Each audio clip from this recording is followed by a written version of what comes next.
ബഹുഭർത്തൃത്വവും ബഹുഭാര്യത്വവും രണ്ടും നമുക്ക് ഇതിഹാസത്തിൽ കാണാൻ കഴിയും. അപ്പോൾ ഇത് വേണോ വേണ്ടയോ എന്ന് തീരുമാനിക്കാൻ സ്വാതന്ത്ര്യം ഉണ്ടായിരുന്നു എന്നുള്ളതാണ് അടുത്ത ചോദ്യം. അതുണ്ടായിരുന്നു എന്നുള്ളതാണ് ഉത്തരം. ഈ ധർമ്മം അനുഷ്ഠിക്കുക എന്ന് പറഞ്ഞാൽ ആരും ആരെയും നിർബന്ധിക്കുന്നില്ല. ഭർത്തൃധർമ്മം നിങ്ങൾ അല്ലെങ്കിൽ സതീധർമ്മം വേണമെങ്കിൽ നിങ്ങൾ അനുഷ്ഠിച്ചാൽ മതി.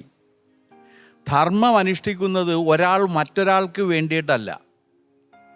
സ്ത്രീയും പുരുഷനും തമ്മിലുള്ള ഒരു കരാറല്ല വിവാഹം. നമ്മളതിനെ അങ്ങനെ കാണുമ്പോഴാണ് ഈ പ്രശ്നം വരുന്നത്. കരാറിലൊരു പ്രശ്നമുണ്ട്. വ്യവസ്ഥകൾ ലംഘിക്കപ്പെടും. എല്ലാ കരാറുകളുടെയും അവസ്ഥ വ്യവസ്ഥകൾ ലംഘിക്കപ്പെടുന്നു എന്നുള്ളതാണ്. നമ്മുടെ സമൂഹത്തിൽ നാം എപ്പോഴും കേൾക്കുന്ന പ്രധാനപ്പെട്ട പരാതി ഈ കരാർ ലംഘനത്തെക്കുറിച്ചാണ്. കുടുംബജീവിതത്തിൽ ഈ കരാർ ലംഘനം വരുന്നത് ഞാൻ കൊടുക്കുന്ന സ്നേഹത്തിൻ്റെ 10% എനിക്ക് തിരിച്ചു കിട്ടുന്നില്ല എന്നാണ്. കരാറാണ് പ്രശ്നം. ഞാൻ 10 സ്നേഹം കൊടുത്ത് എനിക്കൊരു സ്നേഹവും കിട്ടിയുള്ളൂ എന്നാണ് പറയുന്നത്. നേരെ തിരിച്ച് പുരുഷൻ കുറച്ച് കൗശലക്കാരനും കൂടി ആണെങ്കിൽ എൻ്റെ സ്നേഹത്തിൻ്റെ ആഴവും പരപ്പും അവൾക്ക് മനസ്സിലാകുന്നില്ല എന്ന് പറയും.